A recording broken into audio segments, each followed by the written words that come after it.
Um, Good evening, everybody, and welcome to Vale of Glamorgan Council's Homes and Safe Communities Scrutiny Committee for Wednesday, the 10th of February 2021. I'd just like to read out some information for councillors and other visitors and officers. May I remind everyone present that the meeting will be recorded via the internet and this recording archived for future viewing. Could all participants mute themselves when not speaking in order to avoid any background noise or feedback when other participants are speaking? If a participant wishes to speak, can they please put their hand up if they can be seen on screen, or use the hand up or chat function? If any participant has difficulty hearing or being heard when they're addressing the committee, then they should let the chairman or the democratic officer know. If they have a webcam, then they should try turning this off, as this will help with broadband or Wi-Fi bandwidth, so they at least have can hear and be heard. So bear with me one moment.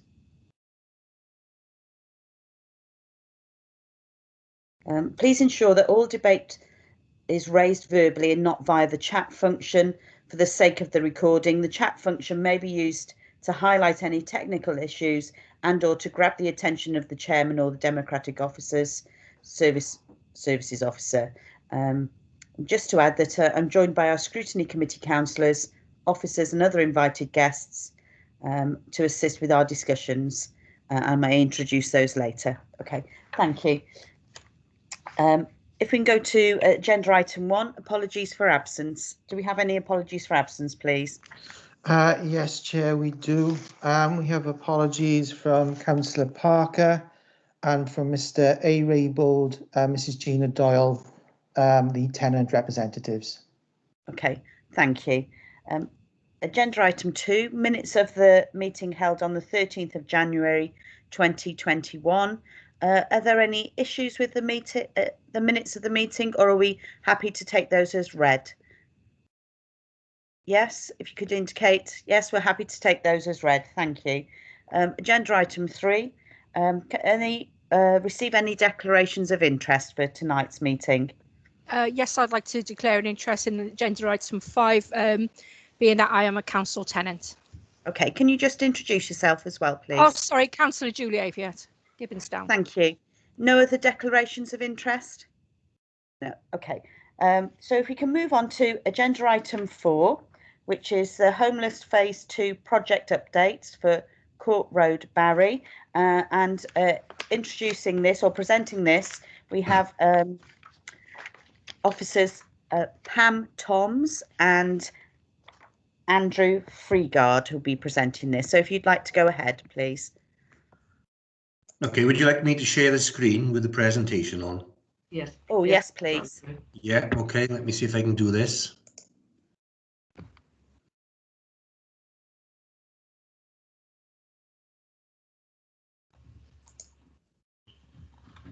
Can you see that? Yes, Andrew. Yes, thank you. Yeah, brilliant, thank you. Okay, just to say that I'm going to start the presentation because I'm just going to give you a little bit of background information from a housing perspective, and then I'm going to hand over to Andrew, who's going to go through the development and the units and the configuration of the site. So can you just move to the next slide, Andrew, please? So I just wanted to give a little bit of information about the situation with homelessness prior to the COVID pandemic. Basically, under the Housing Wales Act 2014, when somebody presented as homeless, we processed their application, we worked with them to find permanent home or to save their existing home. But unless they were defined as being in the priority need group as defined in the Housing Wales Act, we didn't have to offer them temporary accommodation because there was no duty on which to do that. The only people who came into the priority need group were people who were maybe people who were pregnant, or there were households with children, 16 to 17-year-olds, or people with major medical issues. That meant that most of the single applicants over the age of 18 basically weren't provided with temporary accommodation because they didn't meet the priority need group. Then in April 2020, the Housing Minister announced a change. She wrote to all local authorities and said that anybody who was deemed to be roofless or who were sofa surfing should be deemed to be in priority need because they were in greater risk of catching the pandemic. And that meant that we had a huge increase in the number of people to which we had to provide the temporary accommodation. Now, at that point in time, we were working with 147 units of temporary accommodation. That varied from council properties to private rental accommodation. We also had our Tiolo hostel, and the types of accommodation were sort of self-contained or shared accommodation. So straight away we had a huge need, and we had to block book 116 rooms for bed and breakfast in 3 hotels across the Vale. So far in those hotel rooms, we've housed 411 clients, and there's 93 people still in the hotels. As you can see, it's a different figure from the one in the slide, and that's purely because it changes on a day-by-day basis. So as of today's date, we have housed another 10 people, and there's 3 more still resident. Moving on. So the basically the cost of this hotel accommodation is met from Welsh Government Phase 1 funding and we claim the money back basically, including the security costs, because we put security in place in the hotels, and it's netted off against any housing benefit that the individual client gets. But the reason we've managed to house 411 and there's only 93 left is because the team have been working really hard over the last few months to actually move people on into other forms of temporary accommodation as it became vacant, or into permanent housing.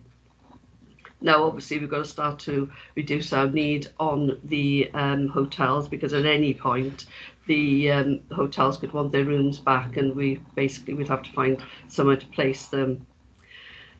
In June 2020, then Welsh Government launched the second phase of funding initiative, £20 million to tackle homelessness, and it was capital and revenue funding.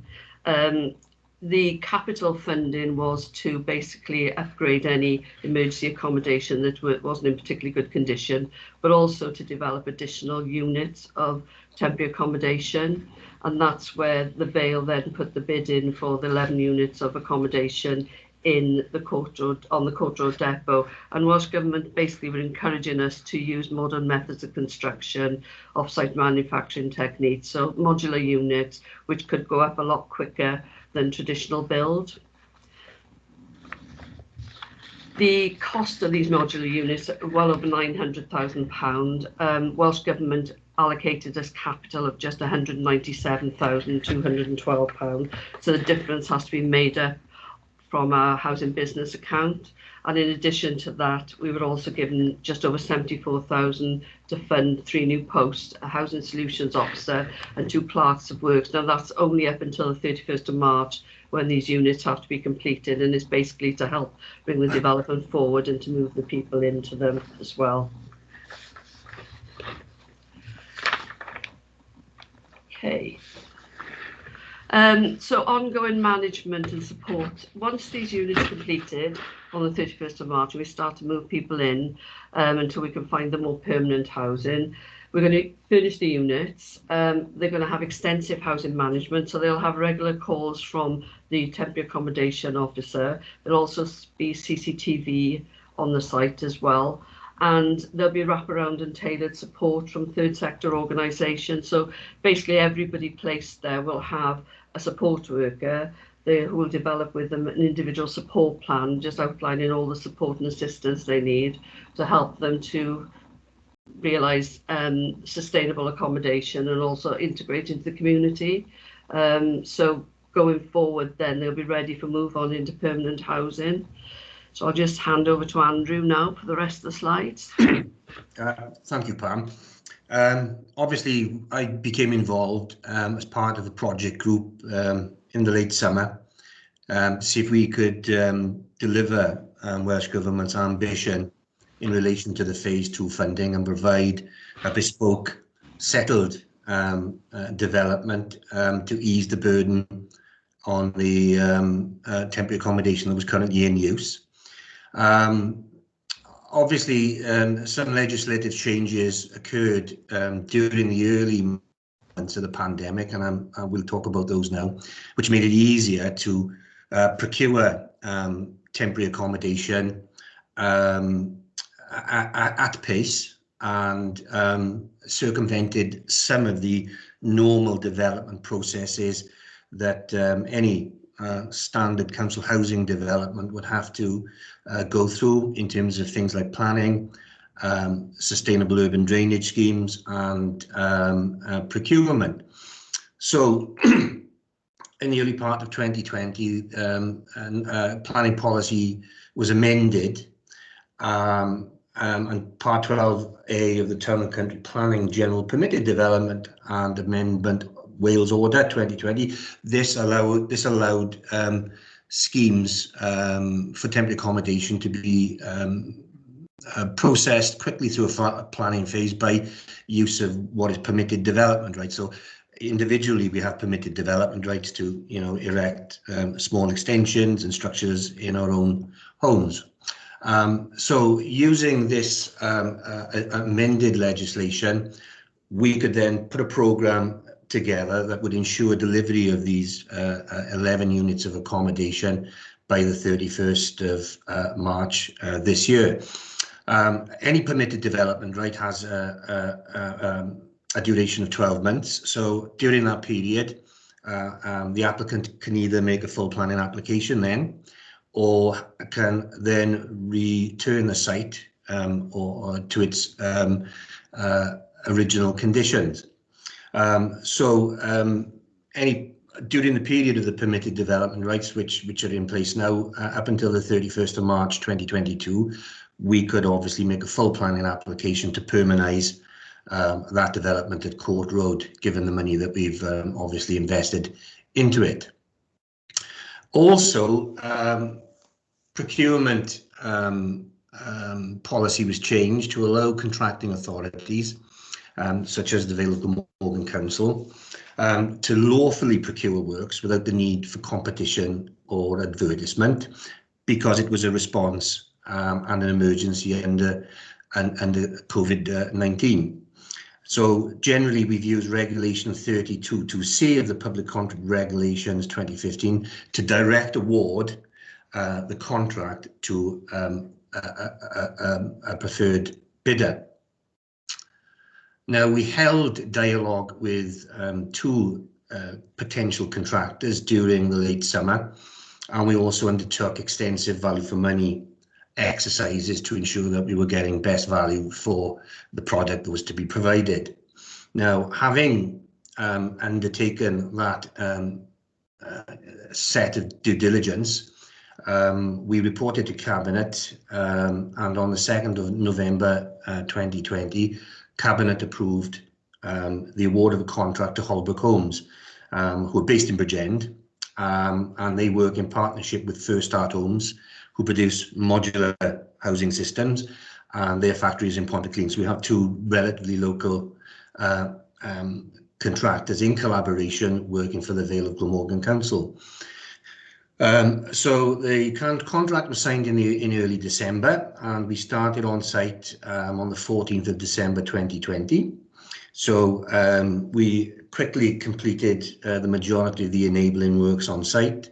We've started the site boundary works and secured particularly the boundary to the adjacent allotments, and we are now almost completely formed the foundations and the slab. We demolished the old structure, which I believe was a DSO building back in the day, and we demolished that at the beginning of January. So in terms of the site itself, there are 9 one-person units measuring 24 meters squared. There are 2 two-person units measuring 32 meters squared. Importantly, they are single-story, and then that site is within a screened perimeter. So it's bounded on the left-hand side by the allotment with a 2.1 meter high closed boarded fence. To the rear, it's bounded by Court Road Depot, and that wall is roughly about 2.2 metres high. And then on the right-hand side and to the lane, it's bounded by a very large, something like 3.5 metre stone-built wall. There's a secure gated access to the site for the residents, so the residents will have secure gated access via fob or digilock control. As Pam mentioned, we're currently ducting in CCTV, so we have coverage of that site. The coverage will be monitored then by the security, 24-hour security on Court Road Depot. The development contains an area of amenity space to the bottom right-hand corner, and it will be fully landscaped. Each unit will have a private decked area to the front to allow them some private open space.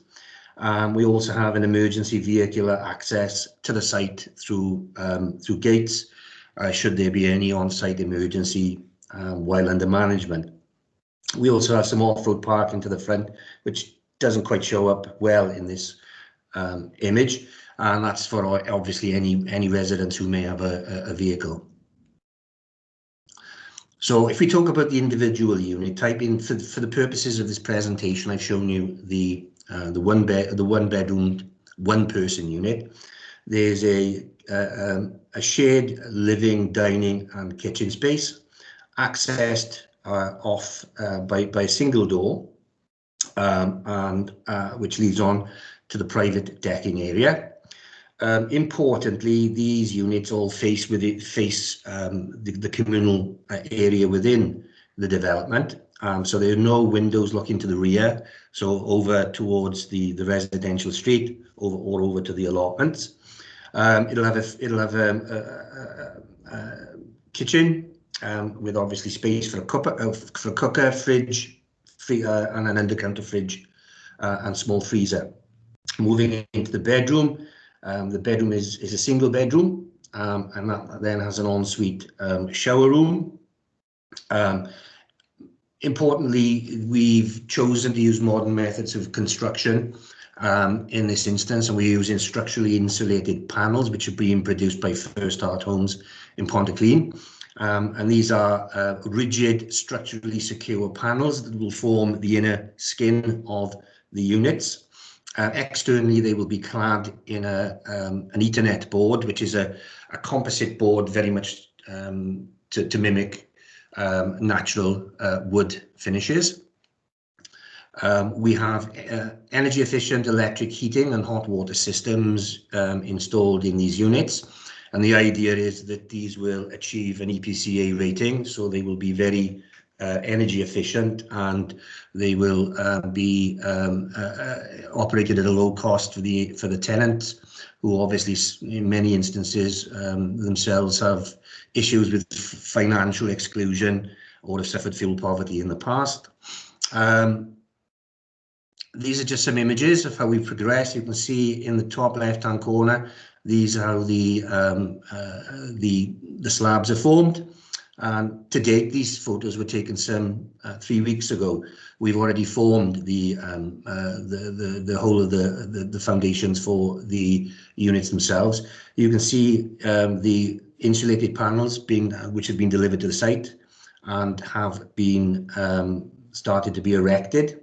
Up until, as I said, the progress is so swift that if I was allowed to take some more photographs this morning, you'd see even more progress on the site itself. But safe to say, working with Holbrook, who are a very, very good contractor, very collaborative in their approach, and they're confident that we can complete the works by the 31st of March this year to meet Welsh Government funding guidelines. So generally, this is a conceptual image of the site and how it will look. You'll see a central area, which is a pedestrian footway, as I said, so there's no vehicles on the site itself.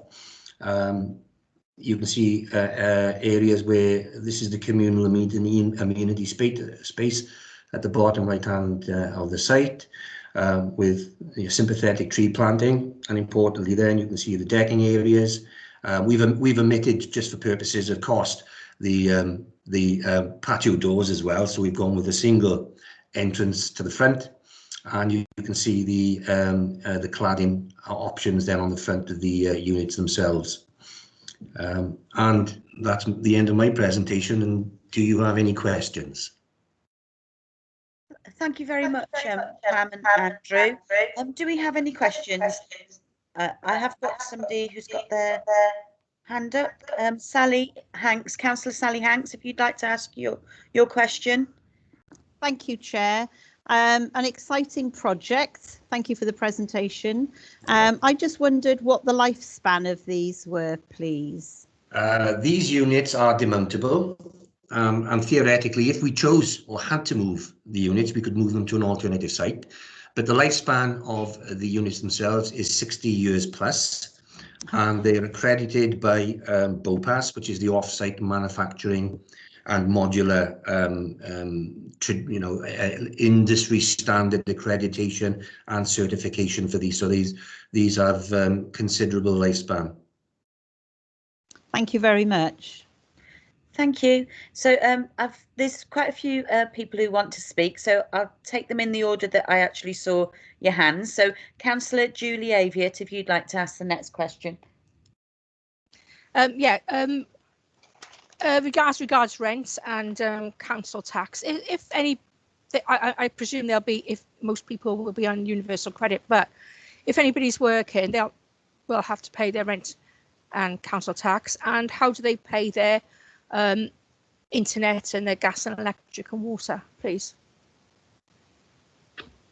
In terms of service charges, I'll answer the service charges bit. We've designed the site because the likely occupants are to be transient, and therefore registering people for supplies and then cancelling supplies would be problematic. We are obviously having metered supplies to the individual units, and we can obviously bill separately each tenant at each time for the usage on site of electricity. Pam, I don't know about rent. And the rent, yeah, we will be charging the normal temporary accommodation rent, which we charge in other shared accommodation and self-contained accommodation as well. Obviously, they'll qualify either for housing benefit or for the housing costs with the universal credit for that, and can pay directly onto a rent account that will be held by us in the same way as council tenants' rent accounts are held. And I suppose I should add, they need to obviously make an application for the council tax reduction scheme. But having said that, they're all going to have support workers, and those sort of claims will be done right at the very start of them going into the accommodation, and they'll be given money advice and that sort of thing as well, so that they're basically ready to take the accommodation over when they move in. Sorry, just can I ask one more? Would they, if they did have a pet, not acquire a new one, but if they had one, would they be allowed to take one? Haven't really bottomed that out yet, to be perfectly honest. They're self-contained accommodation, so in some cases, yes, they can, but it's something we need to look at really going forward. What we normally do with people in temporary accommodation, if they can't be accommodated with their pet, we will look to accommodate the pet, in a cattery or a dog shelter to help them with that. But, we will look to see if we can actually accommodate the pets there. Okay, is that okay, Julie? Yes, thank you very much. Okay, so if Councillor Millie Collins, if you'd like to ask your question. Thank you, Chair. Very interesting presentation. Thank you very much for that. I've got kind of a two-part question here. I was reading something in Wales Online today, actually, but I think it was published a couple of days ago, about the increase in calls to shelter and llamau from people who are considered hidden homeless. They are sofa surfing, sleeping on floors, that kind of thing. One, I was wondering if we've had what the increase has been with the Vale and Homes for You help calls. But the other thing I wanted to ask is, have we got plans to build further sites like this in Barry or to convert other buildings into places like this? Because there is obviously an increase for it, and I'm just wondering what the future will look like down the line in terms of new temporary accommodation. Yeah, I mean, from my perspective, obviously phase 2 funding was announced in June. There was a very short lead-in time before we could put claims in, so we had to look to be able to develop by the 31st of March the temporary accommodation, and the only site that we could basically identify at that point in time was the Court Road depot that we knew we could get done by the 31st of March. Having said that, in the longer term, obviously one of our drivers is to increase affordable housing anyway. So from a council housing build perspective, and also in partnership with housing associations and through planning gain as well, that's obviously something we're always on top of to try to expand our accommodation. And as regards the presentations, yes, there's been a massive increase in presentations and a massive increase in contact to the Housing Solutions team as well, particularly because everybody's aware that we will house everybody now. We go out, if we have reports of people who are out begging or that might be in a tent or something like that, staff will go out immediately to speak to them and try to offer them temporary accommodation. And if we're contacted by Shelter or Llamau or anybody, we will automatically deal with that person as well and offer them temporary accommodation. Thank you. Thanks. Mike, did you want to come in then? Yes, thank you very much. Just to add to what Pam has said, I think Welsh Government's long-term ambition is, Pam mentioned earlier around priority need. Welsh Government's long-term ambition clearly, and all of our ambition, I suppose, is to eradicate homelessness as far as is possible. So I think when we're looking at a year's time, 2 years' time, I don't think necessarily the legislation requirement on us is going to change fundamentally. And I think this issue of addressing rough sleeping, the hidden homeless, sofa surfing, I think that legislation change that was implemented back at the start of the pandemic will continue. The other thing Pam mentions is that obviously the response at Court Road is temporary accommodation. The panacea must be to develop more permanent, affordable social housing. And I think that's where our focus, and certainly from my perspective and from Andrew's perspective, that's where, and from the council's perspective, that's certainly where our focus is in terms of developing more council housing across the Vale of Glamorgan. And I think I would just point out again that we will have a supply of one-bedroomed accommodation coming on stream.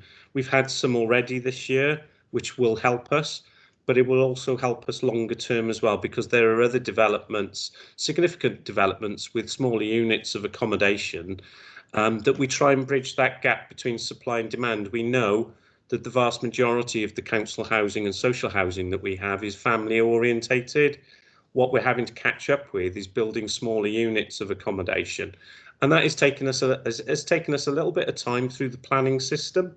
That's starting to bear fruit now. You know, we've got the new development coming on stream sometime in the next few months opposite the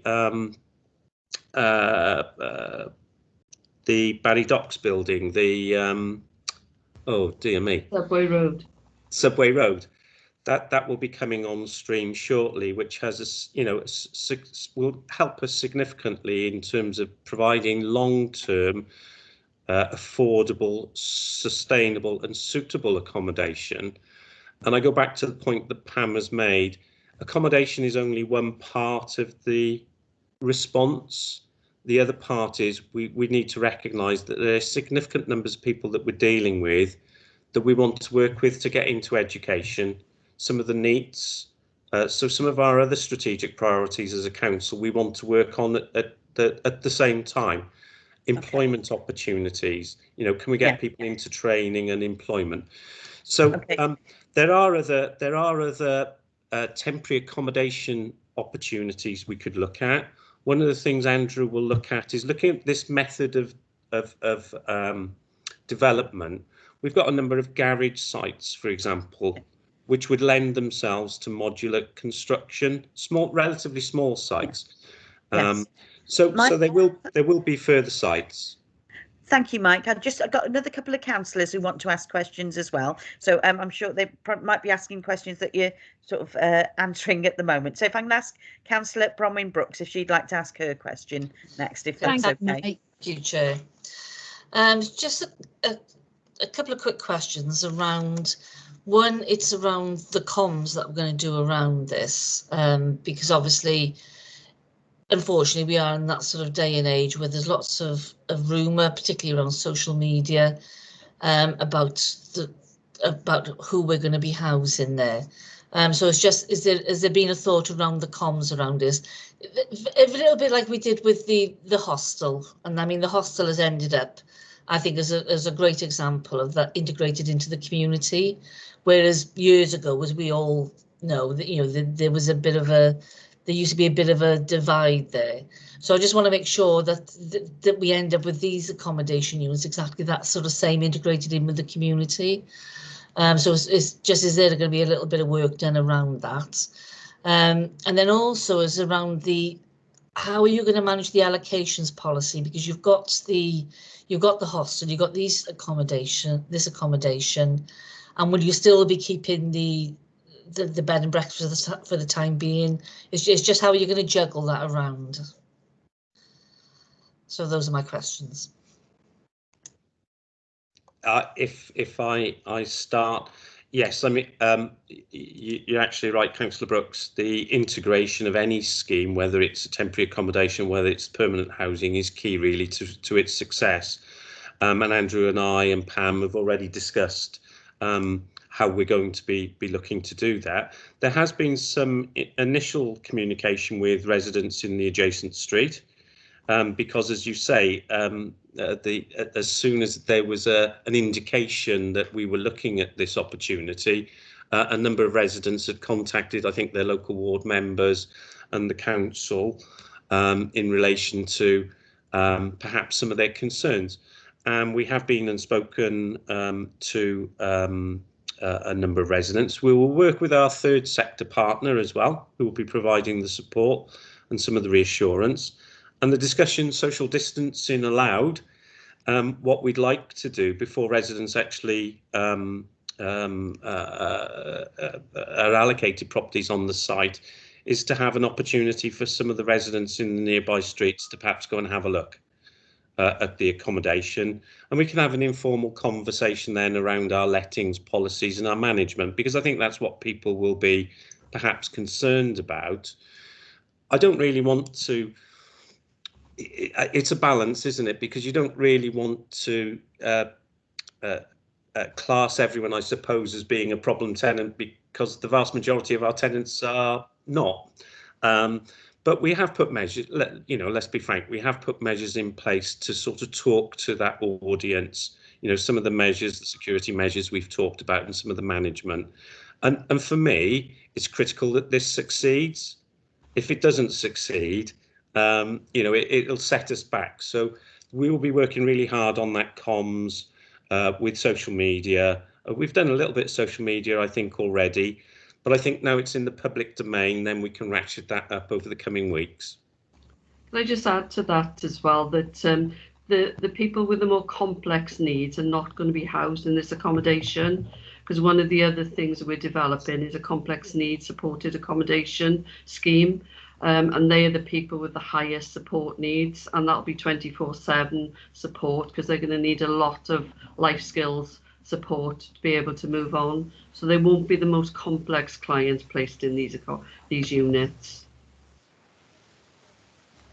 Okay, thank you. Next I have Councillor Rachel Nugent-Finn. You wanted to ask. Sorry, Chair. I just asked it on the allocations policy as well. About, oh, sorry, I do beg your pardon. Yeah, about how you're going to sort of balance these around and how you're going to allocate them. And are you still going to keep the bed and breakfast on for now? So it's just around that. I think we'll have to keep the bed and breakfast on for now, to be perfectly honest. I mean, what we might do is reduce the number of units in the next financial year. As Mike said, we've got the Subway Road development coming online round about June time. We've also got these 11 units, but we're getting a lot of presentations on a daily basis. So at the moment, we're going to have to keep them. But the driver is to move away from the reliance on hotels in the future, because at any time they could want their rooms back to start using in the normal way. But, you know, for now, we're going to have to keep some rooms. And the allocations, it'll be basically the people who are meet the criteria for these units and who've been longest in the hotel accommodation will be moved into them. Okay. Is that okay, Councillor Brooks? Yes? Yeah, that's great. Thank you very much. Okay, thank you. Councillor Nugent-Finn, if you'd like to ask your questions. Thank you, Chair, and thank you, Pam and Andrew and Mike. I've got a few questions, if you don't mind. First one is to Pam, actually. You mentioned third sector support. Is that supporting people? And if so, is it choice-based? And also then how will that be monitored with regards to fitting into the other fundamentals of tenancy engagement? Right. Basically, yes, it is supporting people, funded services, third sector. They will be tasked with supporting these people. They're doing it already, to be perfectly honest, in the hotel accommodation. They're doing drop-ins and that sort of thing. And it's Pobble that's doing it at the moment. So they will continue to do that and continue to support those people into the temporary accommodation. And is it choice-based, Pam? The allocations are choice-based through the Homes for You scheme, but Pobble are the ones that are actually providing the support in the temporary accommodation in the hotels at the moment. And we've learned that when people move on, they do better if they keep their original support worker, really, you know, because they know them really well. So they will tend to move into the temporary accommodation with the same support worker. Okay, great. Andrew, next. With regards to the existing Vale Glamorgan usage, the depot, how does that look? Can you sort of give me a bit of an overview of, you know, how that's going to blend and you know, how are you going to merge the two? Well, I suppose it's really down to the LDP allocation for the Court Road depot site as a whole that'll influence the permanency or not of the temporary accommodation that we have there. It seems prudent to not rely just on permitted development rights, but to extend their usage, but until such time as there's a realisation of the Court Road site, depot site, in terms of the LDP. As I pointed out, these are or can be demountable, and should we need to move, whether it's in 12 months' time or whether it's in 5 years' time, we could demount the systems and move them to an alternative location. That fits into my next question, actually, Andrew, which is, this modular housing, does that also fit into the LDP from the point of view of numbers and provision? Does it count towards the allocation on the site? Yes. I suppose, as I said, it could certainly count towards, and Marcus has conveniently joined the conversation just to set me right, probably, but I suppose it can count towards the allocation. It really depends on our ambition to keep it where it is and to utilise it for what it's being built for. Marcus? Just thinking about what Mike was saying, you know, a lot of the LDP was to have lots more single occupancy. So this just fits in with that, doesn't it? So again, I'm just wondering if we could utilise it to our advantage. Marcus, you look frustrated. No. It was just to confirm what you said, that it does count, that they are, as far as the LDP is concerned and use classes are concerned, they're housing. They're what we call C3 in classification. So they would count towards. They comply completely with the allocation in the LDP. So you know, there's no worries that they would be, for example, contrary to what the local development plan shows. No, they are in accord with that. Great, that's great. The decked area, I can't see on the plans, Andrew, how big they are. Could you give me a rough idea? I've stopped presenting, I think, haven't I? Yeah. You could have taken it down. Shall I put it back up? Let me see now. Is it back on this? Is it back on the screen? Not yet.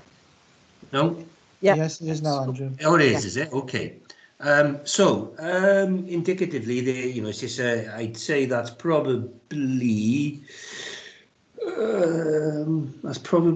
4 by 2 meters. Okay. Yeah. So if you can imagine your average caravan, the deck into the front, so it's probably the same size as that. By about 4 meters by 2 meters. Okay, got it. Doesn't have the dimensions on it, but we will obviously confirm that as we go along. Lovely. That's why I asked. Yeah. Great that it is a communal area, but do we have any specific play area for children? I would imagine, as I said, because obviously these are predominantly single persons accommodation. I wouldn't envisage any children being housed there, but that's not for me to actually determine.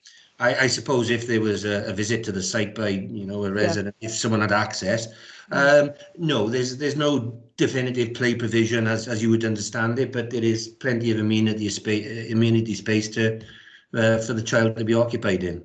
Yeah. Okay. And we would tend is that all your questions?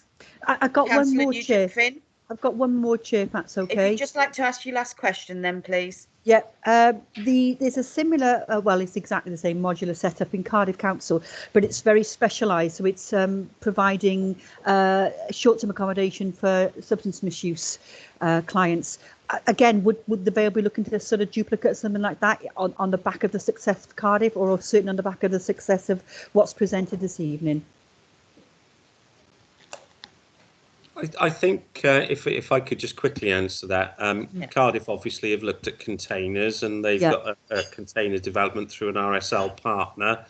I think modern methods of construction obviously come in different guises.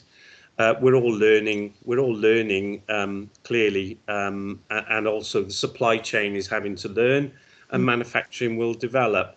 I wouldn't say we're looking to replicate what Cardiff are doing. We're trying to create a template for the Vale, and we think that this probably aesthetically, certainly from my perspective, and it's only my perspective, I think look far better than containers personally, but these look far more traditional in fitting with what we'd like to provide. But that's not decrying containers. No. We've got containers down at the Good Shed development, and they look fantastic. Exactly. So I suppose it's what's right for us. Ultimately, we want to create a specification. Andrew is working with other local authorities and Welsh Government to come up with a specification that we can all follow and help the supply chain in future drive down costs, which is an important factor in MMC. Okay. Yeah, and just to reiterate that all our programme going forward will use modern methods of construction and off-site manufacturing techniques. Our development at Hayes Road, 23 family housing units, that's being built from structurally insulated panels. And our new development in St. Sire's Road for older people, that will be built from structurally insulated panels. So basically, we have imposing mandates from Welsh Government to make sure that we provide EPCA rated accommodation from April. And from 2025, all new build will be off the gas networks. We're looking at alternative technologies and highly energy efficient electric space heating and hot water systems, and hopefully we will be procuring that electricity supply from a decarbonised network then as well going forward. Yeah, huge green element as well. Thank you, Andrew, Mike, and Pam. You're welcome. Thank you. Okay, thank you very much. Anybody else want to ask any more questions? Or are we all our questions asked? Okay, thank you very much for that really interesting presentation. I'm looking forward to seeing the site completed. You mentioned that perhaps the local residents might get a site visit once it's done. I wondered whether could also be opened up to people on the Scrutiny Committee if they're able to come and have a look as well, because I think sort of seeing the new modern methods of construction, I think that'd be really interesting to see what we're going to be doing there, and if it is successful, if it is then rolled out in different parts of the Vale, I think it'd be good for the representatives of different areas to know how successful this has gone. And I just, what else did I want to ask? So, sorry, Mike, you were talking about the different help that people would get within the people who were living there if they needed help with sort of moving into work and things like that. Is that something that the third organisation will be helping them with as well? Yes, it will, and our own community development team as well. And other parts of the council that we already work with. So yes, it will be a fundamental part. I think we want to move away from the position of we're just providing a box for people just to exist in. We have to break some, and we've got some people with very, as Pam has mentioned, with complex behaviours, and we will have to work extremely hard with those people, obviously, to create a sustainable move on. Yes, I think that's a really good policy of doing that, to ensure that people are successful in their tenancies and, you know, sort of moving forward with their sort of their lives as well, if you like, and being successful in that. I think just to add, probably we were awarded, I think it was an extra £1 million this year, Pam, in terms of housing support grant. Yeah, 2021-22, 1.2 million additional funding. So it'll help us to develop a lot more new services next year. Okay. Oh, thank you. That's really interesting to know. Yeah, and I know sort of how hard that part of the housing directorate work as well, ensuring that people get that support that they need. So, but yes, thank you very much for coming this evening and doing the presentation. That's really interesting. I'm looking forward to seeing the completed site. Okay, thank you. So if we can now move on to agenda item 5, and this is the universal credit impact on council housing tenants and the council. And to present this, we have officers Mike Ingram and Nick Jones. So if you'd like to go ahead, please. Thank you, Chair. I'll kick it off, a bit of a double act, and then Nick is going to talk about some of the individual impacts to tenants a little way through the report. The report has been requested by members of Scrutiny, so we're hoping to be able to set out what the impact is on the council tenants, but also what some of the adverse effects of universal credit are in terms of some of the council's other priorities and business. As members are aware, looking at the background of the report, Welfare Reform Act introduced obviously a wide-ranging programme of welfare reforms, universal credit being one of those. And the council set up a task and finish group back in 2013 that looked at those programmes, and we've continued to report, the Head of Finance has continued to report to corporate performance and resources subsequently. The report in front of you, we've got a number of slides which will show how the impact has been affecting us, particularly since March and April. And I suppose if I presented this report back in January or February 2020, it would probably have been very different. But given the impact and the issues that our tenants are facing at the moment, you'll be able to see as we go through the report how that has greatly affected them at the moment. One of the factors that obviously has been mentioned, and Pam mentioned it earlier, is legislation and regulation has changed as a result of the Coronavirus Act, which effectively now means that tenants, in order to take any possession action, landlords now need to give 6 months notice before court applications can be considered. And also there's a moratorium at the moment at the county court, except for very limited circumstances, extreme antisocial behaviour being one of those issues. We're not able to issue claims for possession and warrants for eviction at the moment anyway. So that's had a bit of an impact, as I say, since April and May going through. In terms of the detail and the issues for you to consider this evening, members will be aware of the impact of universal credit. It's obviously a benefit that is paid now directly to the tenant, other than some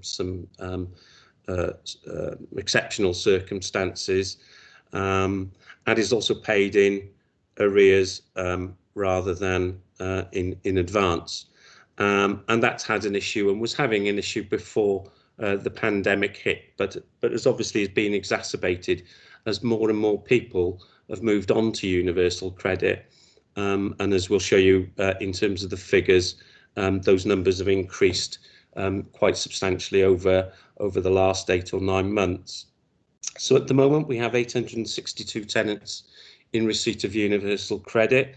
Because of those issues of being a month in arrears in many cases, but also other difficulties in people paying their housing element from their universal credit, unfortunately, those 862 tenants currently owe £442,000 worth, just over £442,000 worth of rent, which equates to 70%, just over 76% of our total rent arrears.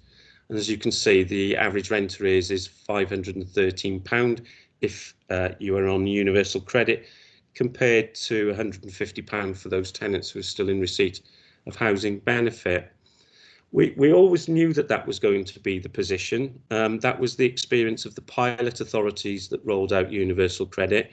We knew at some stage that it would reach a peak, it would plateau, and arrears would come down much more slowly at the other end. And we had taken account of that in terms of some of our business planning in setting our bad debt figures within our business plans. But I don't think we anticipated that the level of increase would have been as substantial as it has been in the last 12 months. And as you can see, traditionally, we sort of bubbled along at 1.7% of our rent roll, which was around £367,000 rent owed by tenants. We obviously continue to it's obviously our rent is our income stream. It provides all of our resources to be able to develop our new council housing, our investment into our housing stock, and some of the environmental improvements. So clearly it's an important income stream necessary for us. But clearly we also realise, not just in the last 12 months, but obviously before, that it is vital that we provide a high degree of tenant debt and support to those people that are having problems. And historically we know that there will be people get into a position with their debt, they get to a position where they will find it very difficult to recover from that situation. So an early preventative approach is what we've been doing for the last few years through our money advice team, and we continue to do through the pandemic. We talk about the impact of lockdown then at 2.6. We've now got 300 additional tenants who are behind with their rent. And as I mentioned, our arrears has equated now to £580,000, which is 2.8% of our total rent roll. We're not alone, and obviously the graph at 2.8 shows we are the darker green line, if you have the reports in front of you, with the darker green line at the bottom of the graph. And as you can see, compared with other stock retaining authorities in Wales, we are still managing that position as well as we can, and as we can see, there are other local authorities who are equally having difficulties. At 2.9, the table at 2.9, it shows you over the last 4 years the position that the arrears have been accumulating over that period. And as I say, that was no surprise to us. As we said, we knew that as people moved on to UC, as much as we tried to get people to prepare for that, to perhaps start making their money up in lieu of moving on to universal credit, we've seen a sort of a fairly significant increase in the arrears between December 19 and December 20. I'll hand over to Nick now, and Nick can talk around some of the benchmarking that we've done and some of the impact over the last 12 months, 11 months, and then some of the impact on our tenants. Okay, thanks, Mike. There's a lot in the press and there's a lot of coverage given to universal credit. So, Mike's given us a bit of an overview of how it's affecting the council. But I suppose thinking in terms of the impact on individual tenants, which is, most important as well, really. So a couple of points to make to begin with, really, is firstly this point about digital skills. Mike mentioned that universal credit was very different to benefits which were claimed previously, so-called legacy benefits. So in so much that you needed access to the internet, an active email address, and claimants will need to go on to their online journal, regularly reply to emails, etc. And clearly not everyone had the equipment needed, nor possibly the internet access. So a lot of work has been done behind the scenes, improving internet access. The Job Centre Plus, a lot of claimants will actually use the facilities there, libraries, community buildings. There's been support available to people with digital literacy. And I think alongside that as well, the growing use of smartphones, tablets, has kind of mitigated the effect, the potential negative effect to some regard. Because people are kind of just going online more naturally and more frequently these days.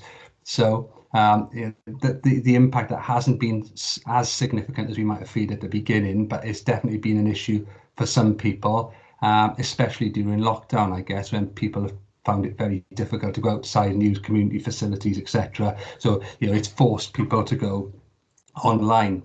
The second point, and this as well has had a lot of coverage in the media, is advance payments. There was a lot of criticism initially about time that claimants would have to wait to receive their money. The waiting period has been discontinued, and tenants now are able to access advance payments. So they're able to get their hands on some money to buy food and essentials when they need it. However, that's proved a bit of a double-edged sword, really, because it's been a bit of a tempting sort of offer for a lot of people, really, especially people who are in debt, and they've taken the advance payments and had the money right at the beginning, but their ongoing benefits payments then, their monthly payments after that, of course, have been affected because the advance payments got to be recovered within 12 months. So people have kind of signed up, had the advance, forgotten about that, and then found that their monthly ongoing payments have been reduced by up to 30%. So 30% is a significant amount of money for people who have taken that advance payment. One of the main things for universal credit as well has been the fact that it's direct payments to claimants, really, and the idea was it mimics work, it promotes greater financial responsibility, it ensures that people have to budget. People might have heard this term before in the past, I don't pay my rent. I am on housing benefits, so it's paid directly to the council, and universal credit is designed to move away from that. But of course, it's been a very big step for some tenants, this idea that you get a monthly sum of money, your housing costs, but also your living costs, and you've got to make some tough decisions about that and about who to pay and when. And of course, some people have perhaps failed to recognise that rent is a priority debt and have paid some other debts first and not been aware that then they're falling behind on their rent. Initially, there were concerns, and we had some concerns about the need for claimants to have a bank account. Not everybody had a bank account previously. A lot of people used post office accounts, which weren't bank accounts or dealt with cash. But I think the high street banks have really got on board and made bank accounts more accessible to people. So fortunately, a lot of the concerns about having an access to a bank account and difficulties people might face haven't actually materialised. So some of the impacts there on individuals. The money advice team has been certainly a really important tool in our armoury. I think the report figures that highlights really that the money advisors have secured just under £400,000 of additional income for tenants, in the shape mainly of things like written off debts, backdated benefits, grants, loans, etc. So trying to sort of lessen the burden And what we've done in terms of the process is strengthened that. So any new tenants who are moving on to universal credit are offered money advice appointments right at the beginning to help them try and get off to the right start, really. And alongside the money advice, the income officers themselves are prompting people regularly. And I'll speak about that in a bit more detail in a moment. But they've been able to refer on to money advice when needed, keep in contact with people, and also make referrals for housing-related support.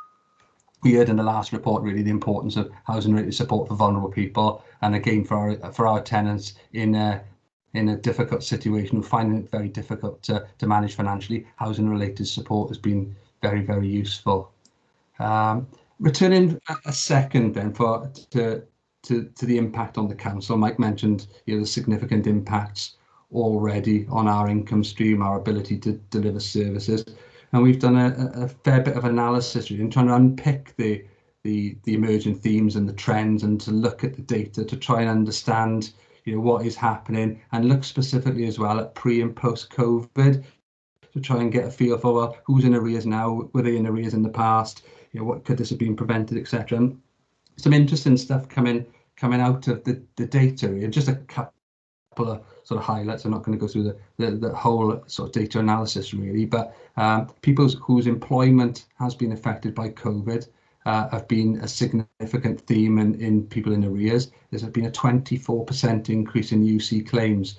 So people who had no previous history of claiming benefits have probably found themselves claiming universal credit now, either because their working hours have been reduced, or they're on furlough, or they've lost their job, etc. And there's a while yet before the economy recovers. So people are going to find it very difficult for some time yet, I suspect. We also spotted an issue with some of our older tenants.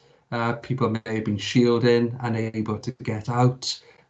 Sometimes these guys tended to have building society passbooks. They go to the building society on a set day of the week, withdraw their money, then go over to the civic to pay their rent. They wouldn't have had access to internet banking or be able to do that. So a lot of people, older people in that category, fell into arrears, and that's fairly prominent.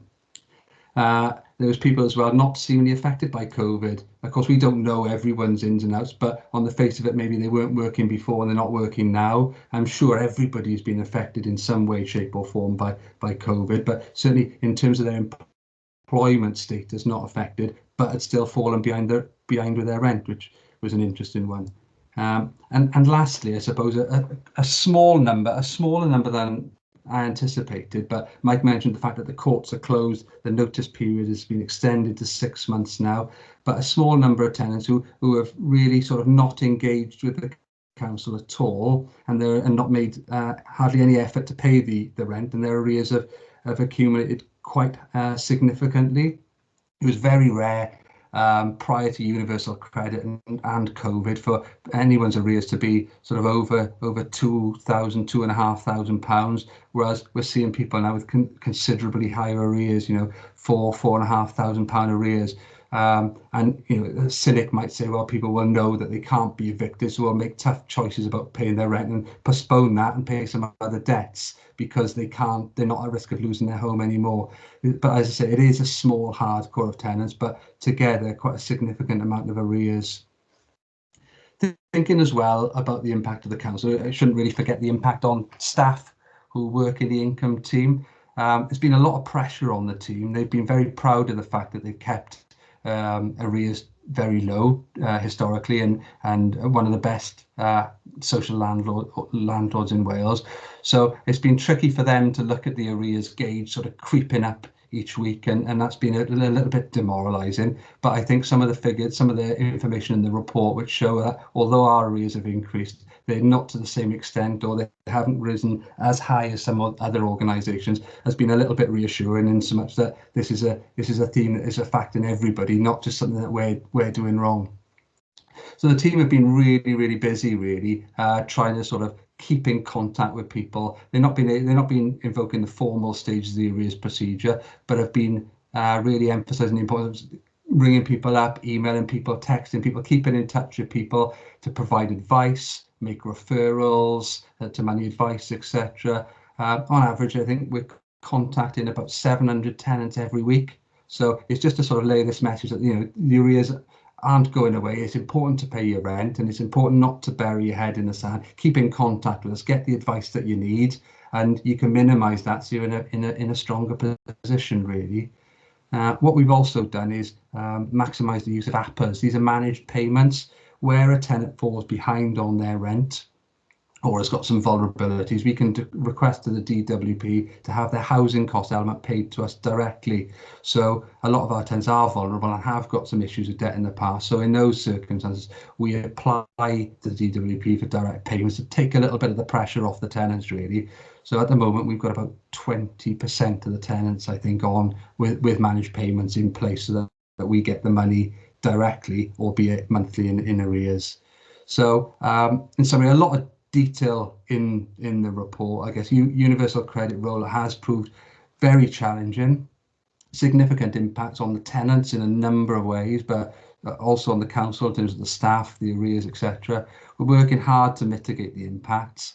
And although arrears are higher than they were, I would sort of emphasise this point really, we're still lower than our peers, and it's certainly during the last year, which has been really tricky for everyone, nobody has been evicted. So I think that is a point sort of worth sort of reflecting on. So hopefully that gives a bit of an overview and a bit more context to some of the information in the report, and hopefully that was useful. And just any questions if anybody had any, really.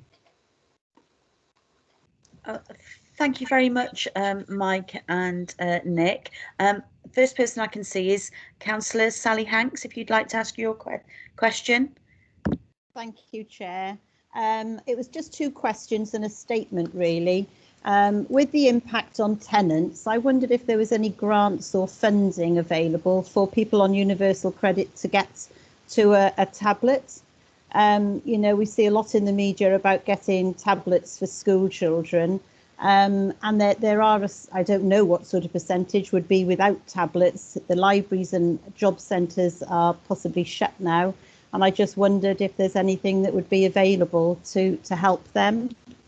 My statement was regarding 2.35 with the pilot for the DWP. I think it was a year ago now. We spoke about this in Scrutiny, that they didn't tally up, and it would be a lot easier.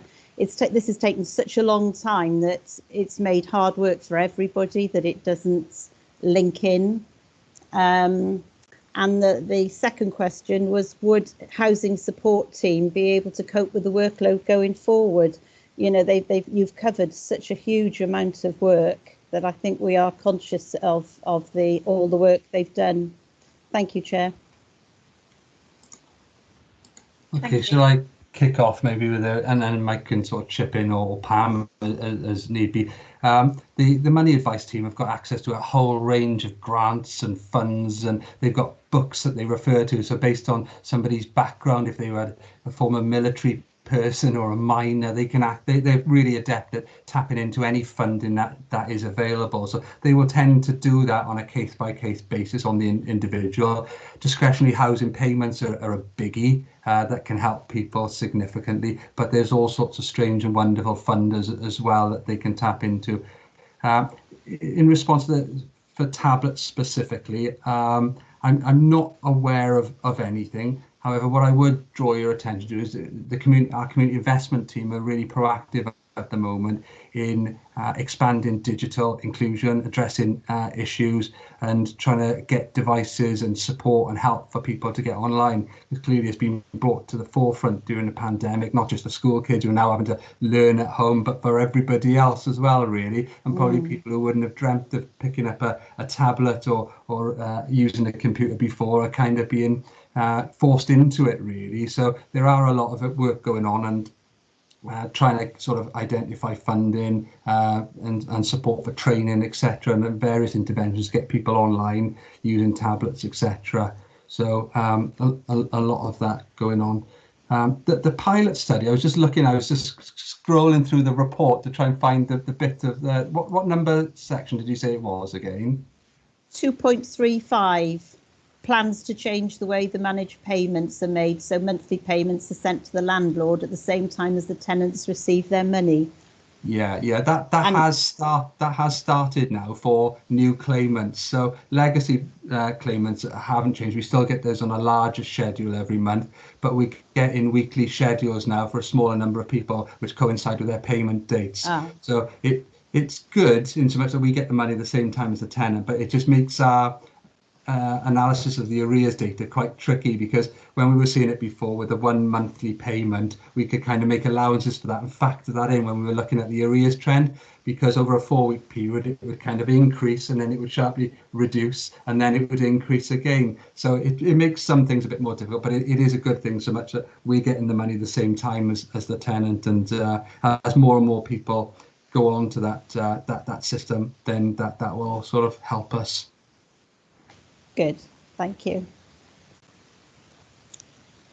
Thank you. Do I have any questions from anybody else?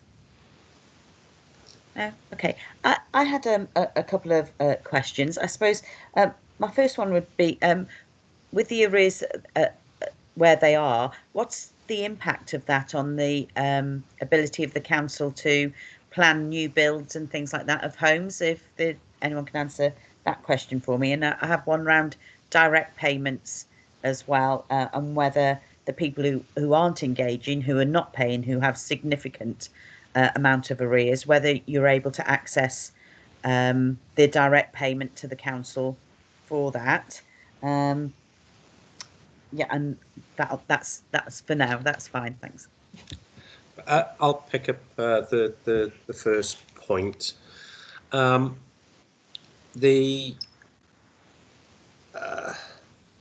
impact on the business plan, we predicated back before the pandemic. We predicated that the first couple of years of universal credit welfare reform would see I think I mentioned an increase in our arrears position that would plateau and then start to reduce. So the business plan is predicated on 6% bad debt provision, which effectively we're nowhere near at the moment. I think we're talking at 2.7 at the moment, but our current business plan is 6.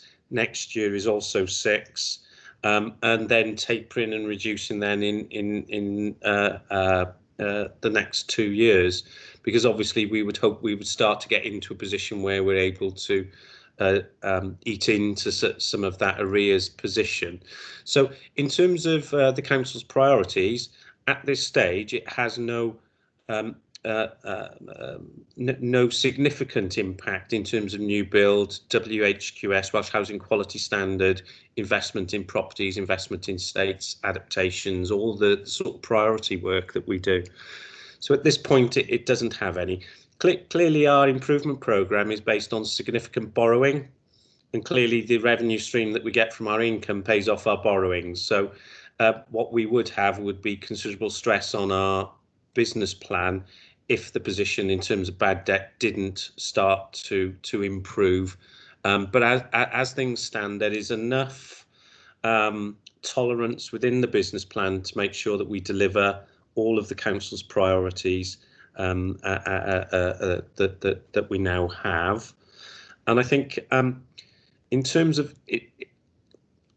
the Welsh Government, and we've signed up, as all local authorities and RSLs have signed up, to not evict into homelessness, if at all possible. And clearly the use of APAs and perhaps other methods by which we can get some form of either positive agreement or some other form of agreement will obviously assist us in ensuring that we, as far as possible, do that. I think where our worry would be is that where there may be a small number of people who, for whatever reason, we are not engaging with us at all, that no rent is being paid. So if you're not on universal credit and you don't pay your rent, what's the sanction? There's no APA, so there has to be obviously the ability in those extreme cases, and there's not many, as Nick has mentioned, very, very few. We're saying 25 at the moment, potentially in a growing hardcore, but in years gone by, very, very few people weren't making, and it's, I think as an authority, we're not seen as an evicting authority, if that is such a thing. We've worked really hard not to evict, because we don't see any benefit to us or our tenants in evicting. It's a bit of a failure, really, isn't it, if you get to that stage? And I think to add then the extra money that Pam's team are going to have in terms of housing support grant, with extra services that we can bring on stream, the one-stop shop, which we hope will, open face to face one day, that all of these measures will support our tenants even further. I think going back to the point Nick made in the other question, just if I may, the issue around digital, I think the council corporately as a whole understands that, the pandemic has affected the way we do business and the way our tenants and residents do business. And I think we will, as part of our recovery and a part of the reshaping of how we reshape our services, we will have to take account of that question around digital inclusion, because we obviously have to bring people with us as far as that's concerned. So it will be an area of work, I'm sure, that we will look to consider on corporately as a council. Okay, thank you, Mike. I did have one other question. I wondered whether you talked about that it could be for universal credit if they took an advance up to 30% of their sort of income goes in paying that advance back over the year. Would you be able to tell me what that would be in monetary terms, the average for monetary terms of how much would come out of somebody's universal credit to pay an advance back? That's a good question. I don't know, in terms of an average universal credit claim in total, I'm not sure what that would be, because it would be significant, because in most cases it would be their full housing costs. So the rent could be sort of £110, £115 a week, and it's their living costs on the top. And of course that'll vary by age, by household type, etc. But over a month, the advances are significant, and they are tempting for people, especially when they've got no money and they think, oh, I can take.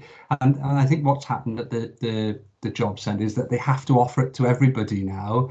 And if they say that they would want to take the advance, then they can. You can't refuse anybody. They've got to take it. So sometimes, given the amount of money people see and think, oh well, yeah, I could get the kids a new pair of shoes. I've been saving up for this. I could pay off this loan. It's a really tempting proposition. But then, yeah, it hits them significantly then at each month thereafter. So yeah, I wouldn't like to guess a number, but a UC claim for a month is going to be 4 weeks worth of, just over 4 weeks worth of rent and 4 weeks worth of living costs. So we're probably getting on for sort of £1,000 or so, I imagine, as an advance, and yeah, 30% of that. So you'd be losing a significant amount each month then off subsequent payments. I think sorry, Chair. We also have a worry because clearly universal credit, there's been an additional payment, hasn't there, the government during the pandemic. And obviously there's a concern that people have obviously become not used, but they've become reliant on that payment. And of course, that may come to an end as we move out of lockdown, perhaps, and as things start to improve. So I know there's a lot of pressure, isn't there, on the government at the moment about their decision making about whether they will continue to fund the additional payment. I've not heard anything directly, unless Nick or Pam have heard anything to the contrary. But that will be an issue as well. Yeah, definitely. Okay, I suppose going on from that, then I wondered whether there is any talk that you would know about with the DWP of, rather than people paying back over a year, extending that amount of time that people actually get to pay it back if it has that significant impact on their universal credit. Yeah, I'm not aware of any specific lobbying with the DWP. Obviously, it's a UK sort of organisation. I know organisations like Crisis and Shelter, etc., have sort of campaigned, and under pressure, the minister has sort of discontinued the waiting time, has been more flexible about advances. So there certainly has been changes along the way. And I'm not aware of anything in the offing regarding the extending that repayment period to sort of lessen the impact. But you know, there may be, but I'm just not aware of it. Sorry. Okay, thank you very much for that. Were there any other questions from anyone else before we obviously we accept the recommendation that we've examined and the report and highlighted the impact of universal credit? No? Okay, thank you very much for that presentation. I'm sure that we'll have further presentations around this, and it is interesting to know how this is affecting sort of the Vale Council as well. But you know, sort of keeping the arrears down to where we have at the moment is good. It's the hard work that's been undertaken by the housing section. Okay, if we can move on to agenda item 6. And this... Can I just double check? Are we just to make sure, just noting the report or? Yes, yeah. Yes, note okay. the report. Yes, thank you. Thank you, Mark. Okay, so agenda item 6 is housing and homelessness provision within the Vale of Glamorgan, and it's a task and finish group and the scope around that. And I think Mark Thomas from Democratic Services is going to present this. Okay, thank you, Chair. Just as by way of background on this report, the committee previously identified on the 14th of October 2020 at our committee meeting then, the housing homelessness provision as part of the recovery from COVID-19 should be reviewed by the committee and consideration be given to set up a task and finish work group in order to achieve this. In essence, this report asks the committee to confirm the membership of the proposed task and finish group, and some members have kindly already volunteered to join the group. It also asks the committee to approve the proposed scope, meeting sessions required and timescale for review, which can be seen in Appendix 1 of the report. And then just as a final part, really, that the work produced by the group in terms of sort of final report or various reports be referred back to the Scrutiny Committee for their consideration, and then any recommendations or comments that the committee feels should be approved from those findings be referred on to Cabinet to inform future policy. Just for the committee to note, as part of undertaking the review, it's envisioned that the following sort of categories of meetings or sessions will be arranged. So we'll be looking at initially legal and financial considerations and framework, as well as a general background and scope to housing provision during COVID-19 and beyond, with briefings from housing, legal and finance officers of the council. Another session then would involve review of allocation priorities and the provision of help and support, with briefings from relevant council officers, partners and experts such as external witnesses such as Citizens Advice and Pobble, to then follow that up with a review of the government's arrangements around housing provision, with briefings from council officers and external partners from the multi-agency coordination cell, which includes probation, health and social services, registered social landlords and community safety. And then we also have a number of other follow-up sessions, such as reviewing the current house building programme and homelessness policy and strategy, to look at best practice from other similar local authorities, as well as testimony from expert witnesses within the council or externally. And then the final sort of wrap-up session would be a collation of findings and evidence in order to agree recommendations and suitable conclusions made by the work group in order to refer back to the committee, and then obviously ultimately to go back to Cabinet. As I've already outlined, we have an appendix 1 attached to the report, which is the proposed review scope outlining the objectives and desired outcomes for the review, the information that would be required, the methods to be employed in undertaking this review, and details of timescales, including start, and finish dates. That's just a very brief summary of the report and the sort of intention. Just if the committee have any questions, or if we'd like to start the process of establishing members, that'd be greatly appreciated. Okay, thank you, Mark. Do we have any questions about the Chairman, just to let you know, Councillor Collins has put a message in the chat with regards to joining the working group. Okay, yes, Councillor Collins, if you'd like to go ahead. Yeah, basically, I was just going to say what Amy has said. If there's still room on the task and finish group, I would like to be involved. Okay. Yeah, I can confirm that, Councillor Collins. At the moment, we had 4 sort of volunteers, Councillors Aviat, Perks, Councillors Cave and Councillors Hanks. So we obviously have the sort of minimum of 6. So we still got plenty of space. So that's great. Thank you very much, Councillor Collins. Thank you. Thank you, Millie. That'd be good to have you on board as well in the task and finish group. Mark, did we want to try and encourage people who were sort of also were perhaps not councillors as well to either be involved or to come as witnesses and to the task and finish group as well? Yes, certainly. Tenant working group. Unfortunately, we haven't got any of the members here tonight, but obviously we could look at them joining at a later date, or even acting as an expert witness and coming to sessions and offering their perspectives on this. We also have obviously our representative from Citizens Advice as well. I mean, it may be. Sorry, I'd be happy to attend if you'd like.